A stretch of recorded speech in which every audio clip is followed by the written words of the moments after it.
King's Dominion is making a huge decision on what to do about I-305. And this decision is one of the biggest King's Dominion has ever had to make. And it is a decision that may change the fate of King's Dominion forever. This is a huge deal, but what does any and all of this mean? Well, let's find out.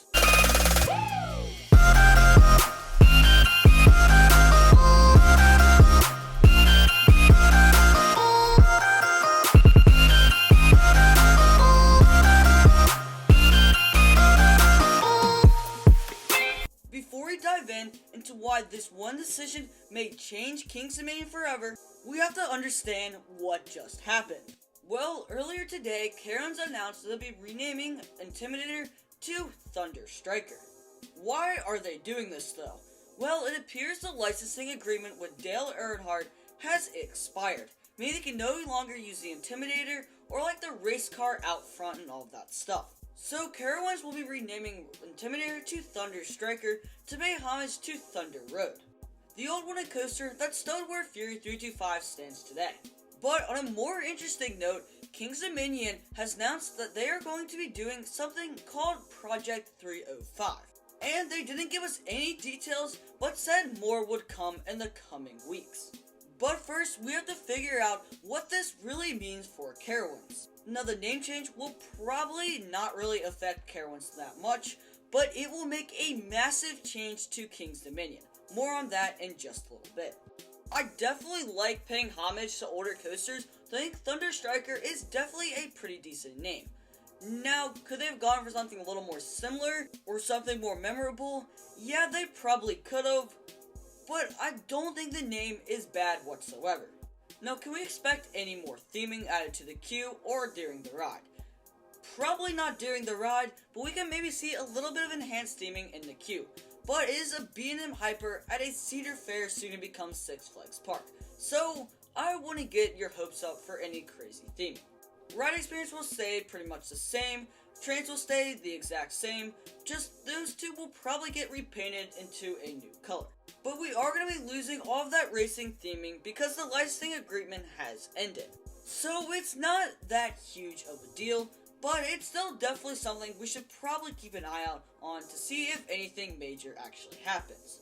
But here is where it gets interesting. What about King's Dominion?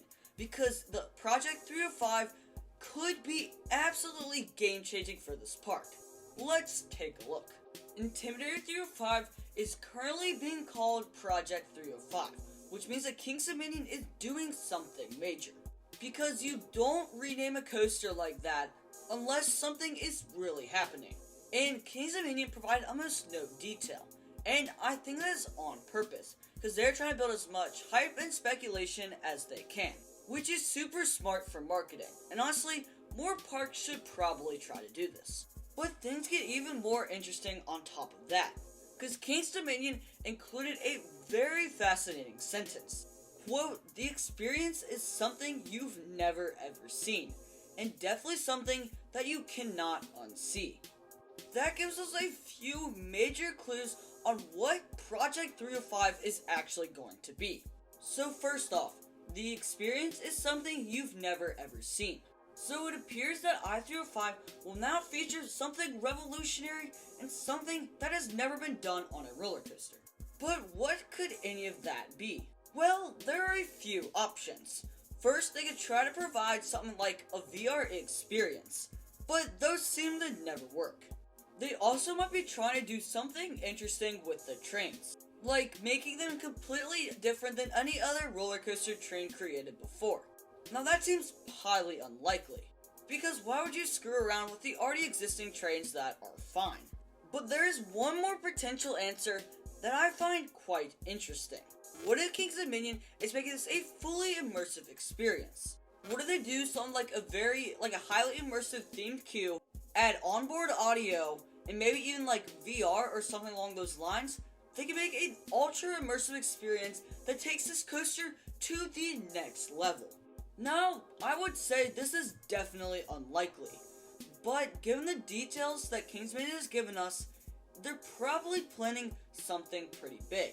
And I'm really keeping my fingers crossed that it's the immersive experience, because that's what the industry has really shifted to in recent years. Immersive experiences bring in a ton of people, and it just gets people super excited because it's something you really do not see very often. And honestly, this would be a great route for King's Dominion to go down, and it would breathe new life into this coaster. But how is this going to change King's Dominion forever? Well, if King's Dominion does this right, I-305 could become the most popular coaster in Virginia. Let me explain. With the right marketing, and if they do the immersive experience right, or something as big as that, along the lines of that, they could turn this coaster into one of the best in the nation. Think, you get an ultra fast, intense experience, and if it's fully immersive or they do something like crazy, that would just add another layer on top that would just make people have to come to King's Dominion. And if this is done right, attendance will rise significantly, bringing in more money for the park so they can spend on future investments. Yes, so if this coaster does better than it did before, King's Dominion could be seeing a level of investment never before seen at King's Dominion. And it could thrust King's Dominion to the top tier of the Cedar Fair, soon to be Six Flags chain. And with the flood of investments hopefully coming in if everything goes right, the park would be completely transformed. And it would breathe new life into this awesome little theme park. Now, I personally love King's Dominion, but imagine if I-305 was taken to the next level and the park starts seeing regular major investments.